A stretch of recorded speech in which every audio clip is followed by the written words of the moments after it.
पर यहीं आकर एक बहुत बड़ा कन्फ्यूजन, एक पहेली खड़ी हो जाती है। याद है, हमने कहा था कि हम इसे 12 अरब साल पहले देख रहे हैं। इसका मतलब है कि हम अलकनंदा को उसके बचपन में, उसकी युवा अवस्था में देख रहे हैं, और यहीं पर साइंस की सारी थ्योरीज गड़बड़ा जाती हैं। देखिए, अभी तक साइंटिस्ट्स का क्या मानना था कि कोई भी गैलेक्सी जब यंग होती है, नई नई बनती है, तो वो बहुत उथल-पुथल से भरी होती है। मतलब चारों तरफ केओस होता है, चीजें एक दूसरे से टकरा रही होती हैं, पूरा हंगामा मचा होता है। लेकिन अलकनंदा वो इन सब नियमों को तोड़ देती है, जैसा कि यहां लिखा है। और यही सबसे हैरान करने वाली बात है कि अलकनंदा बिल्कुल शांत है, कोई उथल-पुथल नहीं, कोई हंगामा नहीं।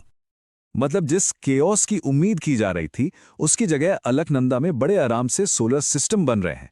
तारे, प्लैनेट्स, सब कुछ बड़ी स्टेबिलिटी के साथ बन रहा है। ऐसा लग रहा है मानो ये कोई यंग गैलेक्सी नहीं, बल्कि अपनी उम्र से कहीं ज्यादा मैच्योर और सियानी हो। तो सवाल उठता है कि इस खोज का मतलब क्या है? क्या ये सिर्फ एक मजेदार फैक्ट है? नहीं, बिल्कुल नहीं।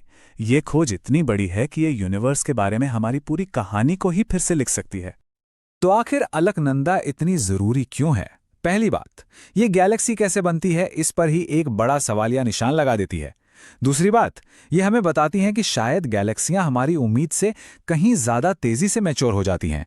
और सबसे बड़ी बात, ये शुरुआती यूनिवर्स को लेकर इतने नए सवाल खड़े कर रही हैं कि हो सकता है हमें साइंस की किताबें ही बदलनी पड़ जाएं। और आखिर में ये हमें एक बहुत बड़े सवाल के साथ छोड़ जाती है।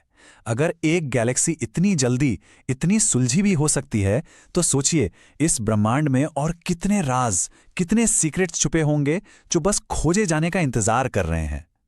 अलकनंदा ने एक बात तो साफ कर दी है, ये यूनिवर्स हमारी सोच से कई कई ज्यादा हैरान करने वाला है।